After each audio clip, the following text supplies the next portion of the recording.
Muy buenas noches, es un gusto que estén por aquí, que sean de esa gente rara que disfruta de asustarse, que disfruta con las historias de fantasmas, de horror, de lo sobrenatural. Pero aquí, en esta comunidad, es un espacio seguro para ser raro, para ser incomprendido. Aquí no están solos, aquí todos somos así. Gracias por ser parte de esta gente rara de Relatos de la Noche. Las historias de esta noche van a ser un poco fuertes, así que si eres de fácil sugestión, igual y te conviene mejor escucharlas de día, con la luz prendida, cuando la casa no esté sola. Pero si decides escuchar en las condiciones más aterradoras, recuerda que es bajo tu responsabilidad y que no somos responsables, aunque sí nos va a dar algo de gusto que tú seas el siguiente protagonista de Relatos de la Noche. Buenas noches. Espero que todos los miembros de la comunidad se encuentren muy bien. Llevo ya mucho tiempo escuchando el podcast y quisiera compartir con ustedes algunos de los encuentros paranormales que he experimentado. Me gustaría que estas historias se publiquen de manera anónima. El primer relato ocurrió en septiembre del 2017, después del sismo, de ese terremoto tan grande que azotó a México, donde por desgracia se perdieron muchas vidas. En ese momento yo me encontraba en mi segundo año de servicio en el ejército mexicano. Mi batallón fue enviado inmediatamente a resguardar algunos de los puntos afectados en la alcaldía Cuauhtémoc, específicamente en la colonia Roma de la Ciudad de México. Además, debíamos aplicar el plan DN3E, que es un protocolo para brindar auxilio a la población civil afectada por cualquier tipo de desastre. Antes de ir nos pidieron que tuviéramos cuidado, pues uno de los edificios de la zona se encontraba en muy mal estado, tanto que existía el riesgo muy latente de que en cualquier momento terminara por derrumbarse. La primera noche de guardia, cerca de las 2 de la mañana, llegó otro batallón a relevarnos, para que nosotros pudiéramos descansar y comer algo, después de casi 12 horas de servicio. Yo me serví una taza de café y tomé una pieza de pan para calmar el hambre y el frío que se sentía a esa hora. Cené con uno de mis compañeros. Un elemento de protección civil se acercó a nosotros para ver si queríamos un cigarro. Aunque ninguno de los dos fumábamos, le dijimos que sí. La verdad, solo lo habíamos aceptado para poder entablar una conversación con él, para distraernos. Mientras estábamos fumando, mi compañero casi no hablaba.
ambiente muy pesado. Me horrorizó que alguien se hubiera atrevido a lastimar a una niña. En ese momento tomé mi radio y pedí que me enviaran refuerzos. La empresa para la que yo trabajaba contactó a la policía y mandaron una patrulla de inmediato. Después de tomar la declaración de la señora, los oficiales patrullaron los alrededores para buscar a la niña, pero no pudieron encontrar nada. Ya en la noche siguiente salí a dar uno de mis recorridos. Mientras caminaba en el estacionamiento, comencé a escuchar risas de niños, pero en la oscuridad yo no alcanzaba a ver a nadie. Frente a mí, como en una película de terror, cayó una pelota. «¡Hey! ¿Quién de ahí?», pregunté. Nadie me respondió. Un hombre se asomó por su ventana. Me preguntó si todo estaba bien. Le contesté que sí y le dije que estaba buscando a los niños que me habían lanzado una pelota, que no dejaban de reírse de mí. Alcancé a notar que el señor se puso pálido. Eran cerca de las 3 de la mañana. No era hora para que hubieran niños jugando. Regrese a su caseta, oficial.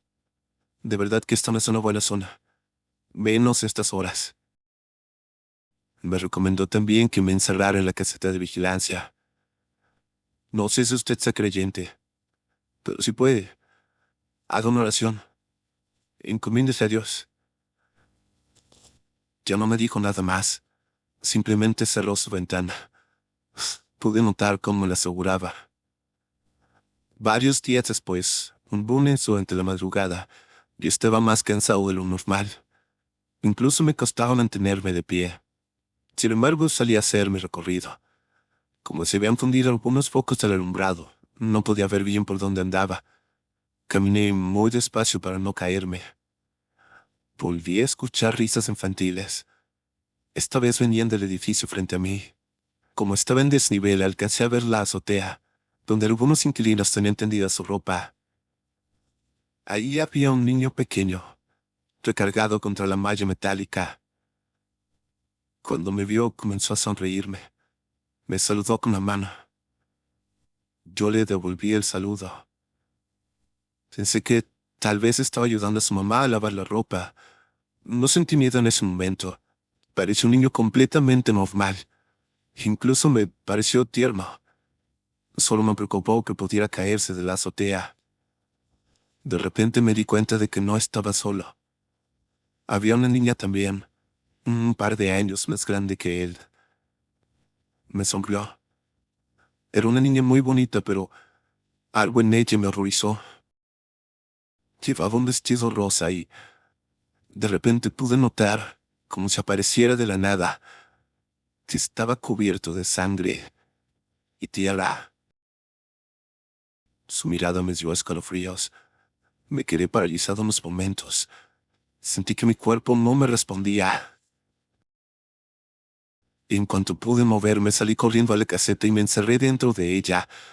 Intenté descansar un poco, pero a pesar de lo cansado que estaba, no podía dormir. Cada vez que cerraba los ojos veía a esa niña de nuevo. Tenía la sensación de que no estaba lejos, que estaba allá afuera, en la oscuridad, que me estaba viendo. Cerca de las 5 de la mañana, uno de los residentes del edificio tocó a la puerta de la caseta. «¿Se encuentra bien?», me preguntó. «Está muy pálido, Polly. Parece que hubiera visto un muerto». Al escuchar esa frase, no pude contenerme. Comencé a llorar.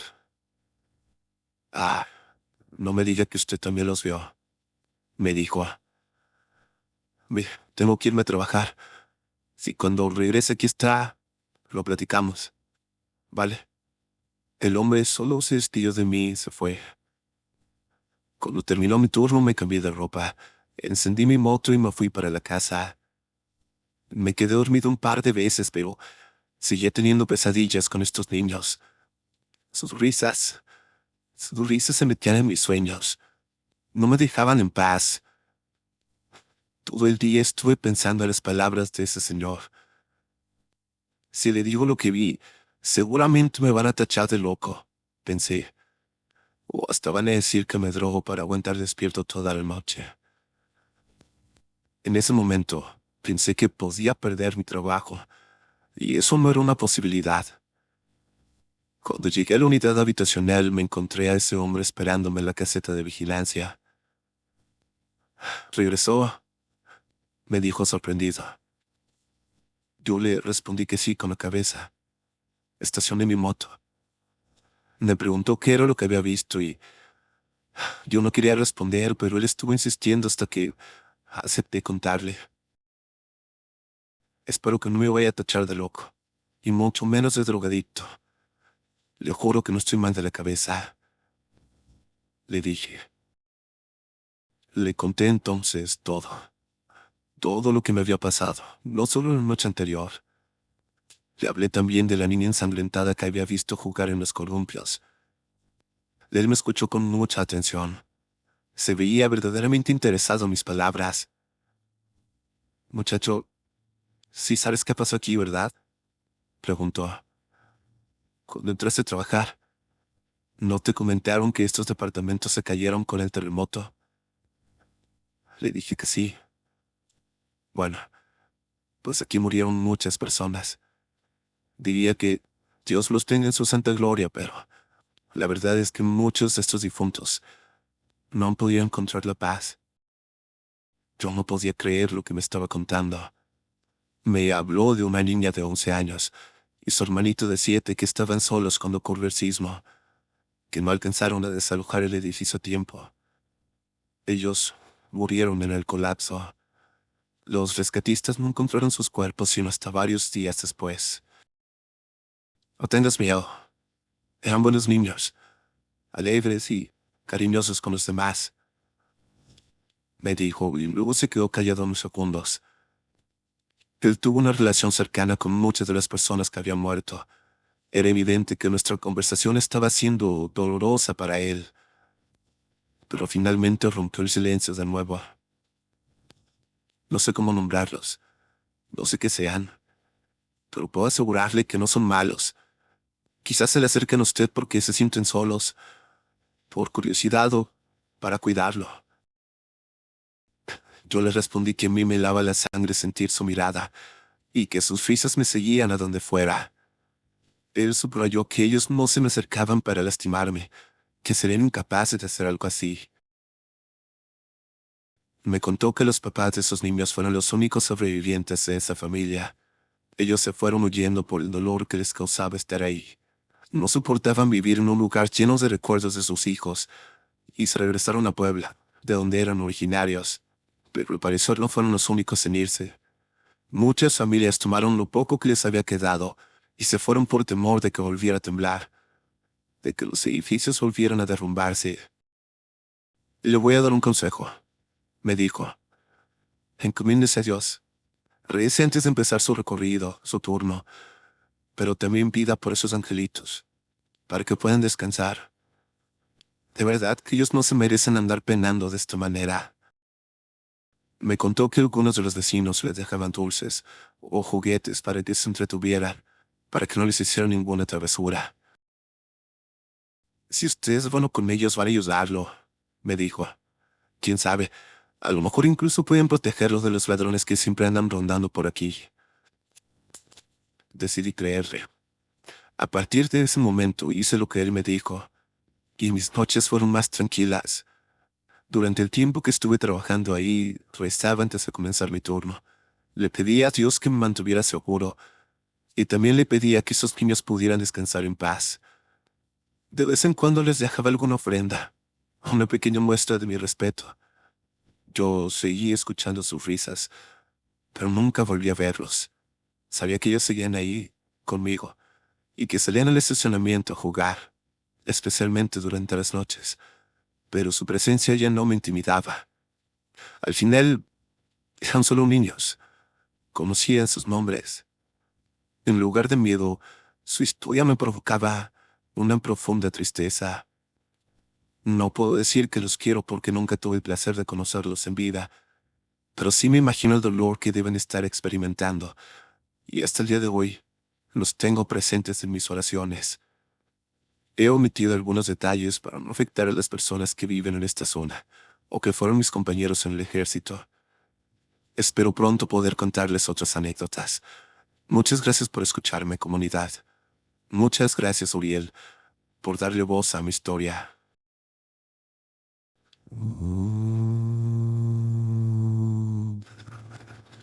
No, no, no. Gracias a ti, persona anónima, que nos comparte sus historias, estas historias anteriores.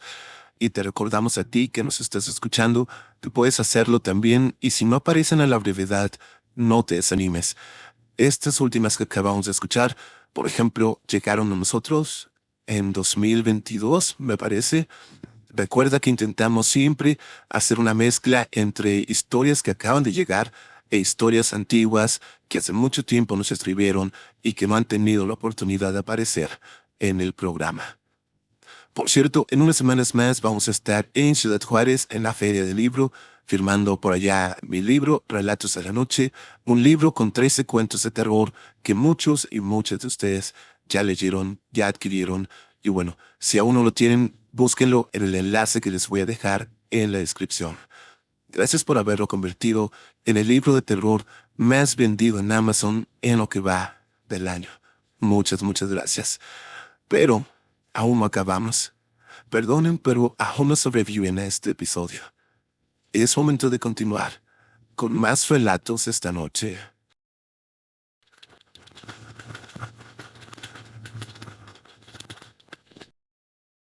Hola, comunidad. Me llamo Lexi. Esta historia la compartí en el grupo, pero quería que ustedes también la escucharan. Esto que les voy a contar le ocurrió a mi papá cuando tenía poco menos de 12 años. Él por un largo tiempo se quedaba solo por las madrugadas en casa, a pesar de ser muy pequeño. Su mamá tenía que salir a trabajar, ya que ella era mesera, y su hermano, como era mayor, se salía con sus amigos. Pero como en esa zona son muy comunes las pandillas, a mi papá no le gustaba acompañarlo. Prefería quedarse en casa solo. Una de esas noches estaba en la sala, justo al lado de la puerta principal. Se encontraba acostado viendo la tele, cuando a la puerta se escucharon 2 golpes. Pensó por un momento abrir, pero como ya habían pasado de las 12, no le dio confianza. Así que solo esperó y pensó que tal vez era su hermano o su mamá que ya habían llegado. Pero luego pensó que ellos tendrían llave o simplemente le llamarían por su nombre. Observó la hora. Era muy temprano para que fueran ellos. Así que mejor decidió asomarse por la ventana que tenía al lado, por si era un desconocido, para no abrir la puerta directamente. Cuando se asomó no vio nada, y mejor se volvió a acostar, pensando que se había ido la persona porque se tardó en atender. Cuando de repente, un sonido interrumpió sus pensamientos. Era otra vez la puerta. Otra vez 2 golpes. Se volvió a asomar. Nuevamente no había nadie.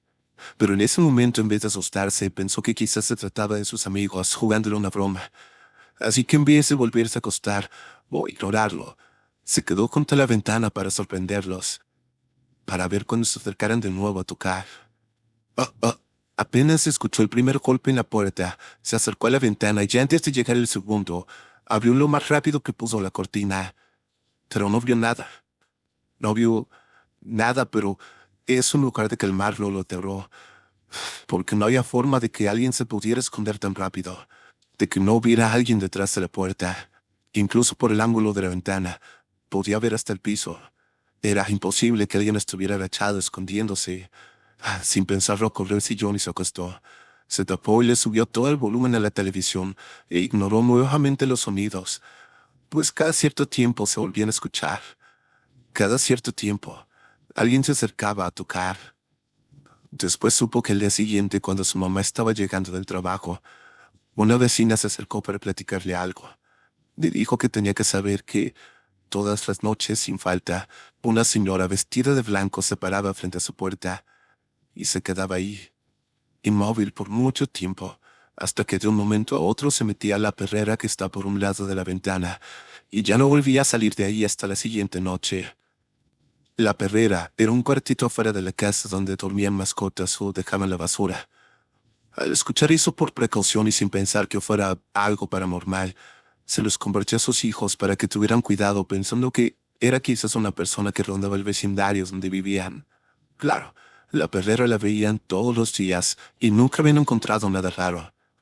A nadie ahí, o la señal de que alguien lo usara para refugiarse. Mi papá no lo tomó tan a la ligera. Cuando su mamá se lo contó, le dio un terrible escalofrío que le recorrió todo el cuerpo, ya que pensó en la posibilidad que hubo aquella noche, de si en vez de asomarse por la ventana, hubiera decidido abrir la puerta como fue su primer pensamiento. La posibilidad de que hubiera visto de frente a aquella mujer, y peor aún, de que hubiera entrado a su casa mientras él estaba solo. Ojalá les pudiera decir que eso es lo único que le pasó a mi padre ahí, pero después de las constantes noches solo, hay muchas historias por contar. Así que apenas pueda, voy a reunirlas y se las compartiré. Si a ustedes les interesa, claro. Gracias por su atención y que tengan muy buenas noches, comunidad.